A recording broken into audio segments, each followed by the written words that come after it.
I think this is a good one for all Misfits. It's a really good one for Jake. He doesn't have that leg burn. If it doesn't have a leg burn in it, Jacob's going to smash. It's a good one for CrossFitters, would you say?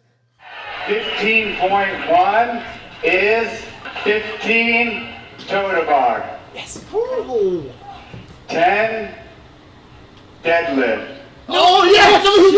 5 snatches. Uh-oh. Yes, I love this. 115 pounds for the men, 75 pounds for the women.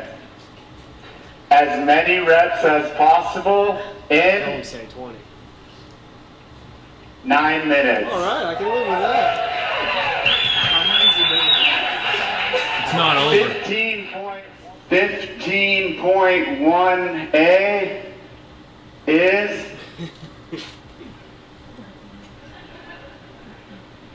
in 6 minutes. Establish a 1 rep max clean and jerk. The open is open.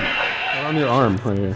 Oh, this is my Band-Aid. I gave about 18 pints of blood today to people who needed it, so if I'm a little tired, that's why, you know. Selfless acts.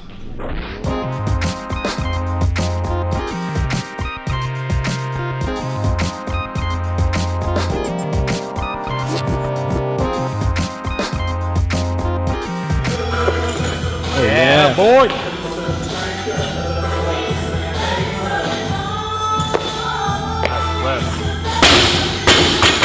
Tip number 1, guys. Cover your whole fucking body in chalk. Okay? Cover your whole body in chalk. Ladies and gentlemen, welcome But you can. to the show. But you can. You just did it. You do that part. Do that part for me. I fucked that shit up. I'm just like, it's just hitting me in the chest now. Like, that after effect. All right. We're Misfit Athletics, and we just did 15.1. And welcome to the show. We're going to tell you all about it. Drew, now that we just finished that, what do you think about breaking this down with a little strategy? I know going into it, I had a vague idea of what I was going to do based on watching Frazier and Froning go, but it kind of surprised me. What do you think? If we're talking higher level athletes, the people who are trying to get to regionals, trying to get to the games, they're going to crush the 2 barbell movements. Those movements aren't going to do anything to them at all. Yeah, they weren't bad at all. We watched Rich Froning do the toes to bar the way you're supposed to, and we watched Matt Frazier do the toes to bar the way you're not supposed to. And that was the deciding factor in that. I think Frazier looked like he maybe even had a little more oomph, a little bit more gas in him, but his hip flexors tired out because he was just going down, lifting his legs back up, going down, lifting his legs back up. Yeah, that scoop. If you guys go back to the video, or if you've been to a Misfit Athletics training camp, or you've been to a gymnastics cert, or you've been to any of these things where you see the legs come down and swing like Froning does, that's a lot of free energy. You can get your legs almost, halfway back up just with a kip. Whereas a lot of people think they've got to go fast, even though this is a 9-minute workout, and they bring their legs straight down, scoop to try to get a little bit of momentum. And if you saw the side view of Frazier when they didn't show any lower than right about here, you just saw it looked like he was doing leg raises. Right. It looked like he was in that funny chair at the Globo gym just doing leg raises the whole day. Yeah, you can tell it forces him just to come straight back down and not really reload. So then he's exactly like you're saying, lifting the knees and then trying to kick the feet, but that's very exhausting. Based on what you saw them do and what we just went through, how would you recommend someone maybe making a shot for that top 20, break those toes to bar up early on? Would you go unbroken for a while? What do you think? I think it depends a little bit. You want to jump in? Cody? Yeah, I think you saw 2 different strategies during the workout. I think Froning broke it up 3rd round. Frazier broke it up 4th round. I don't think it really matters too much, the difference between 3 or 4, but I think by your 4th round, you should be thinking about breaking it up some. I think that if anything, you try to leave a little bit left in the tank for that last round. You saw both of them go to doubles, I think, by the last round. So I think by maybe, I think by maybe breaking it up in the 3rd or 4th round is going to let you push towards the end, because I think if you have a top score, you might end up on the toes to bar for your last movement. So if you can have a little bit more in the tank and get a few extra reps, I think that's going to be a game changer. Yeah, it reminds me a little bit of when you're sitting next to somebody in a workout that's got a, maybe let's say like Jackie, and I'm rowing at a 150, you're rowing at a 145. Right. And I am fine when I get off the rower. you might not be, and when you look over, you've done maybe 1 rep, and I'm right behind you. Right. And actually the exact same thing happened when Seth and I were going. I did 9 and 6, and he did 5, 5, 5, and I believe that we finished right at the same time. Some people are better at bigger sets, but that still might mean a 9 and a 6 or a 12 and a 3, whatever it is. You don't want to go to the point where you're really clawing on there. So I think a lot of it should be based on feel, and you got to get right back up there. You got to be doing work as often as you possibly can. And this is a workout where it makes absolutely no sense to redline. It couldn't make any less sense. No, and I think if someone like me can say that the barbell movement was really almost a non-factor in the workout, I mean, if you're comfortable with the deadlift, comfortable with the power snatch, and those are 2 movements I'm not that comfortable with, and those did not slow me down one bit. I had to pace them or pace the workout because I knew getting back to the toes to bar, I wasn't going to be able to hold on. So for somebody who's maybe more high level and is going through those first 3-4 rounds, unbroken toes to bar, what do you think about the barbell? Would you break that up, or would you just kind of find a way to get through them unbroken without hitting that red line that you're I think talking I think cadence and pacing is really important. So I think everybody's going to go pretty much unbroken. I mean, I can't see a situation where they wouldn't unless they're really good at dropping the bar. You say everybody, you mean people pushing that top 20? Yes. Okay. Yeah. It's a lot of it's about being able to stay tight and still breathe. So, Right. You know, there's the typical Froning, breathe at top of every rep. There's things nobody like that. better at it than him. Yeah. Stay calm.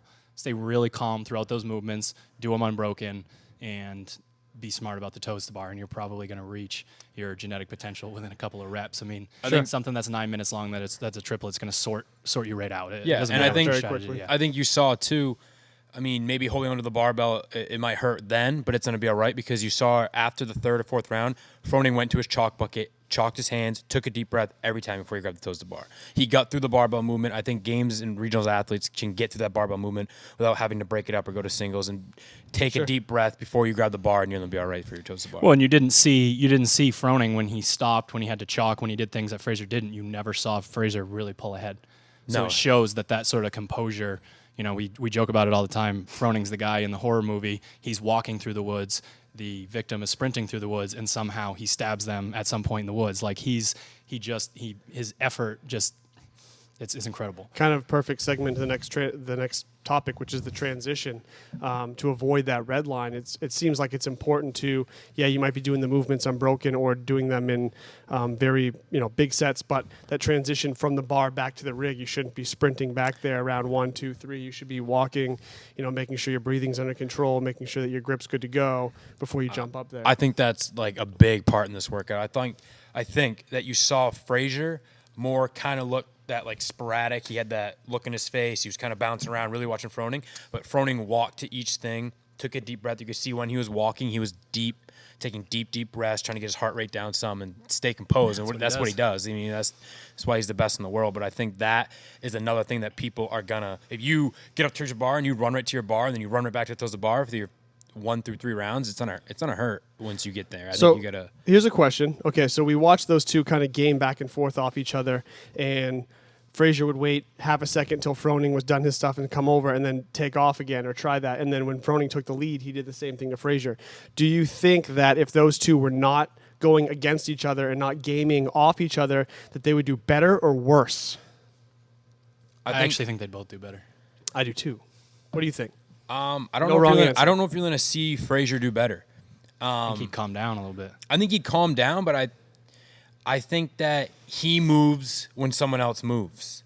And I think that maybe if he wasn't by himself, Froning has always had that pace. It doesn't matter if Sam Briggs is 6 thrusters ahead of him. He still has his pace. Yep. And I think you started at the ECC, you saw it there, you saw Fraser moving when Froning moved. He would get a little ahead, and then when he came over, he'd pick up the barbell. So I think that Froning he might get a better rep or so, but I think his score is going to be very similar to if he did it at his house or whenever he does it. Do we all agree that those two scores they put up are beatable by others? Yes.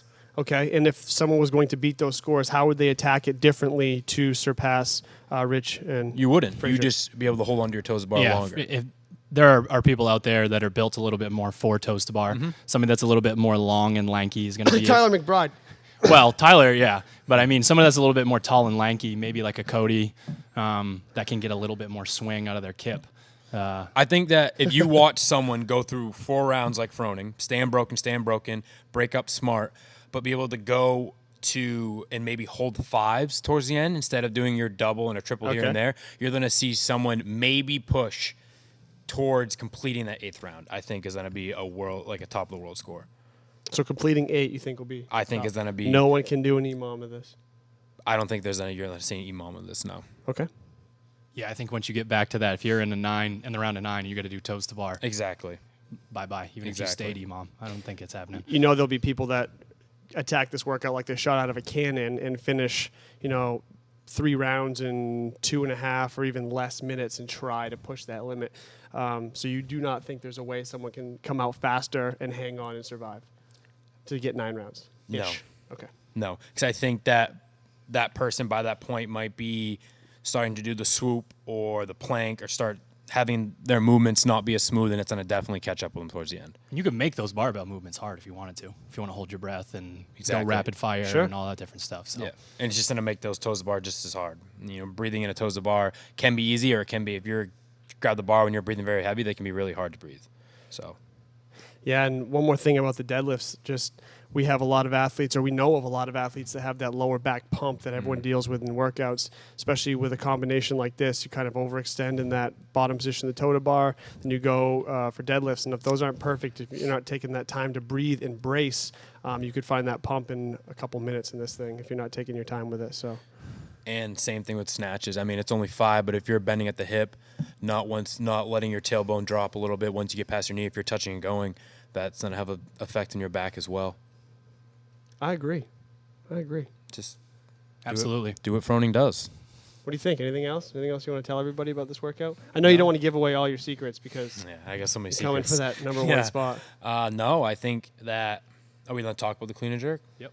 I think that you're going to be able to get done the workout, load your bar for your first weight, hit a safety weight, and then you're going to get 3 to maybe 4 shots at good attempts that you want to hit. What was surprising for me was what we did to warm up, and you guys will have something similar to this.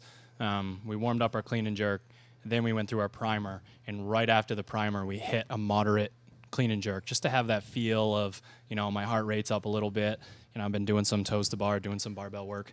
I think it worked perfect there a little bit. It felt exactly the same coming off the workout, hitting that first heavy rep as it did coming off the primer. I clean and jerked 225 before the workout, and it felt really heavy. I clean and jerked 225 after the workout, and it felt light. So, part of it was I had lifting shoes, knee sleeves, a belt, and a pound of chalk. But the other part of it was, I was pretty loose. I felt pretty good in those movements. The limiting factor to me is that first pull off the floor. Absolutely. If you watch those guys, they had to heave the barbell to get under it because they didn't have that scap retraction, external rotation, hands really on the bar, nice solid hook grip like they normally would. So that fatigue is going to be what holds you back. But what's good about that is that if you get that bar off the floor past the knee with a little bit of speed and you know what you're doing, you can just rock it under that bar. And from there, all of our athletes, every single person that follows our website is going to be prepared to stand up with it and then jerk it. So, be okay with a little bit of internal rotation, bar slipping under your hands kind of a thing. Go for it anyways. What I found was, as I was warming up, the I power clean because I don't have a great squat clean, and I know I can safely power clean more than I can guess to squat clean. So the clean felt good warming up, and the jerk felt a little wonky, like shoulders weren't ready. I do the workout, I come back, the clean off the floor felt tough, and the jerk floated up off my chest overhead. Like it took almost no effort. And I only worked up to 225, which is a pretty good power clean push jerk for me. I wasn't getting fancy with it. But usually if I'm going after 225, I'm hitting quite a few reps to warm my shoulders up. But the workout was the perfect warm up for that. So the jerk I don't think is as much of a issue as making sure that you pick a weight that you can clean. And like they said, you have 3 good attempts, maybe 4 if you can compose yourself right after and hit a moderate weight just to get that under your belt, and you got 3 more to build off of. But it's going to be the clean, I think, that's going to make or break. Yeah, most definitely. The what I saw with Frazier goes right into my next point. He rushed his jerk a little bit, and I know it was because he only had a few seconds left. But when I stood up with my heaviest clean and I didn't really have that pressure Didn't really, knees out, vertical torso. It kind of slipped on me a little bit, with the breathing being a little bit heavier than I'm used to when I'm lifting like that. So that dip drive being, really get up under the bar, really make sure that you're dipping into your heels, made the movement go from there's no way I can do this to this was easy. No question. Yep.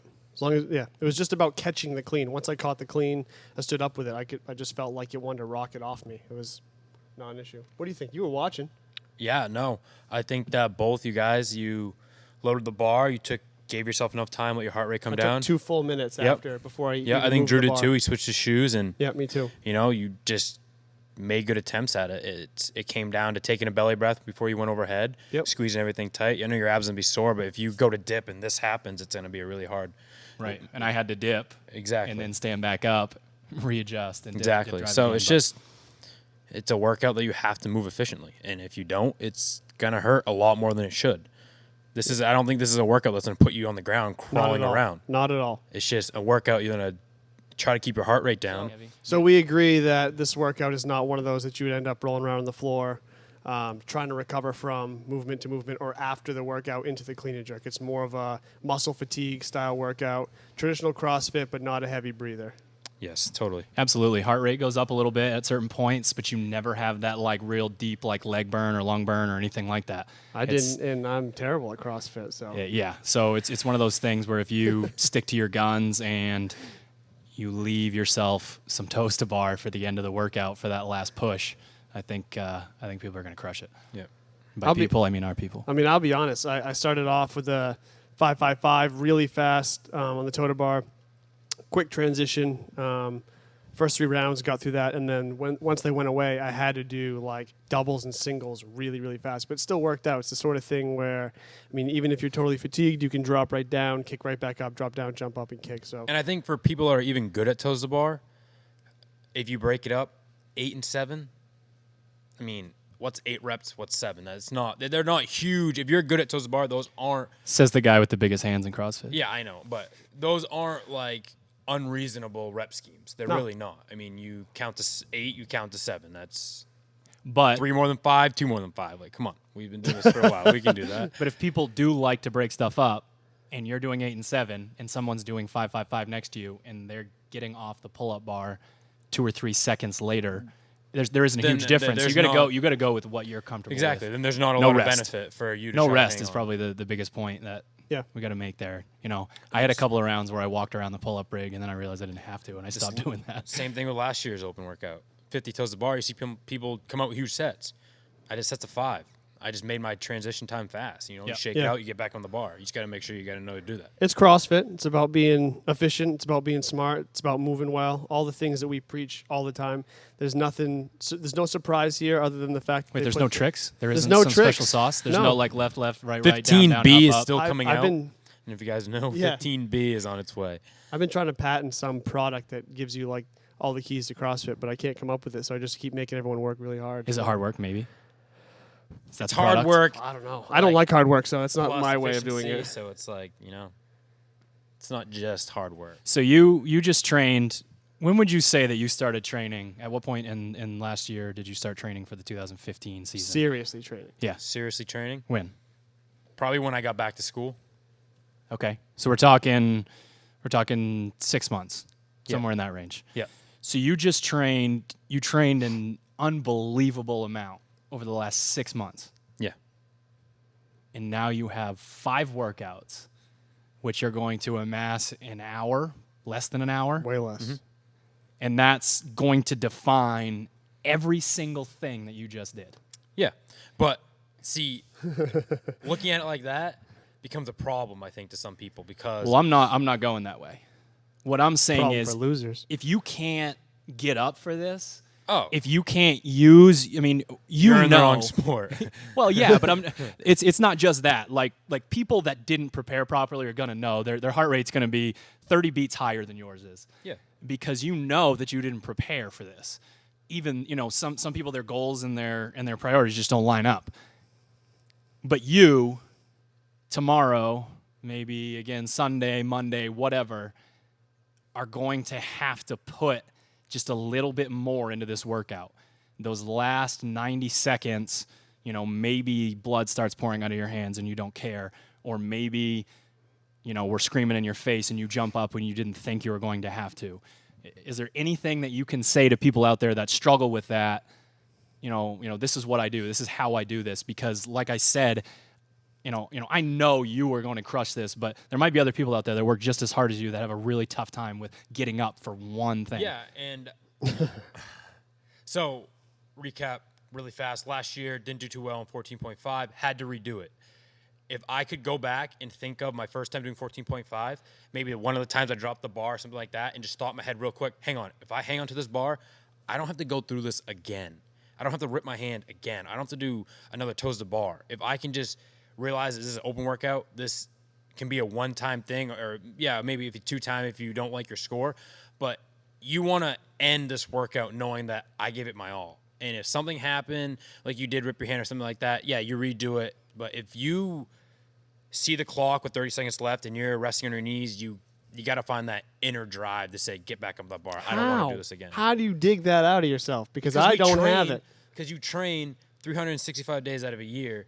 You live the sport. This isn't a sport. It's a lifestyle. We people that take this seriously, they do this all the time. This is what we think about, So if it's that serious to you, you're going to make that decision. So you're saying it's unimaginable not to give 110% in this because of your goals. Unimaginable. Like, of course. It's not I don't option. care if your goal is top 1,000 or top 500. It's a goal. You set a goal. You want to reach it. If you want to achieve your goal, you're going to have to give 110%. It's just... I wish I could condense all that onto a T-shirt and put it on my back. That whole thing. I'd wear it around regionals this year. Hey. The Cody, it'd just be it looked like the Constitution. It would just say Cody Mooney at the bottom of the back. And that I'll push, sign that it. one, maybe Cody forgets that tomorrow. Maybe Cody forgets that. He gives everything he has for 8 minutes and 30 seconds. He knows. I know. I'm going to be right there reminding him of what he just did for an entire year. He already has a right to go to regionals, to have a shot at the games. He's that good. Does he want to just stand back in the crowd and say, well, I came in 25th? Or does he want to push a little bit harder for 30 fucking seconds and go to regionals? Exactly. That's it. That's the if difference. If you want it, you're going to tell yourself during a workout, I am not going to be that guy that says, if I did this, I would be there. And if you are that guy, put people around you that are going to tell you to get there. Put someone to yell in your face, how bad do you want it? Or do you really need to rest right now? Or do you want to be that guy sitting on the podium? Do you want to be that guy getting your chance in Carson? I think he's telling everybody that there's only 19 spots left in the Northeast. Is that what you're saying? I'm not saying that. Oh. There I'm it not goes. saying 110% speech is gone. I thought you were going to say, Hey. fuck yeah. Clock starts tomorrow. I'll give it 110%. All right. I know you will. Good enough. Anything you guys want to recap? No, just move efficiently. I don't think so. Questions breathe. in the comments, as always. We'll answer them Absolutely. all day tomorrow and through the weekend. Be active on Facebook. We'll answer everything we see come in. So, follow, subscribe to everything. Good luck, everyone. Get it. Get it, get it, get it.